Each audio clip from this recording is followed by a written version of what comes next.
How to defeat a horned shark monster in a swamp that restricts movement. The guy had no idea, because he was cursed by the monster, making him unable to wear armor. So he had dumped every single stat point into agility and luck. And to make things worse, the boss came with a built-in seal effect, so he was completely outmatched going in. Even though the swamp was shallow, the boss could still dive underwater. As the boss closed in, he dodged to the side at the very last second. It turned out that after his fight with the Shadow Wolf, he had unlocked a few new skills. One of them was called Parry Counter, an evolution of his perfect block ability. If he could deflect an incoming attack with pinpoint timing, he could immediately fire back with a counterattack. But skills are skills, and both of them had cooldowns of around 10 seconds. Outside of that, he had zero defensive options. Just as the boss launched another attack, and Sunraku was completely out of moves, Amuro came in with a magic strike. It was the first time Sunraku had ever seen magic used in this game. It felt a little embarrassing getting bailed out by an NPC stronger than him, but Sunraku knew an opening when he saw one. He immediately activated his speed boost. The only problem was that in a swamp, a speed boost barely does anything. By the time he got close to the monster, it had already recovered. Left with no other choice,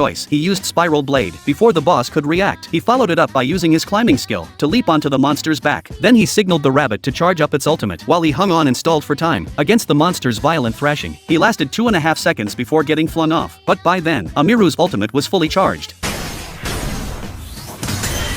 The monster crashed to the ground. Sunraku took fall damage too, but it only cost him 8 HP. They barely had time to celebrate before the monster suddenly vanished. The ground started shaking violently all around them, and Sunraku found he couldn't move at all. Amiru warned him. The boss was about to unleash its instant kill move. Without hesitating, Sunraku grabbed Amiru and threw her to safety. Just as he braced himself for death, he was suddenly launched high into the air. Right as Sunraku was about to hit the ground, Amiru came sprinting back. She cast a teleportation spell. It turned out there was a skill in this game called Meteor Strike, essentially a diving attack that uses the momentum of a fall. By all logic, Sunraku should have been dead, but Amiru's intervention rewrote the physics of the situation. What should have been a fatal fall was reinterpreted by the game as a diving attack. His insanely high luck stat pulled him through by the skin of his teeth. After all that, he was left with exactly 1 HP. At the same time, he leveled up, and after taking down the gate boss, he received the pass to the third city. But before heading there, he needed to figure out how to keep Amiru out of sight. She was way too cute. She was going to cause a scene no matter where they went. That's when Amiru pulled out a bracelet. It was a secret technique belonging to the Killer Rabbit clan, then activated it. Sunraku's mind started racing with all kinds of guesses, but when the smoke cleared, he stood there completely frozen. Amiru had transformed into a beautiful girl.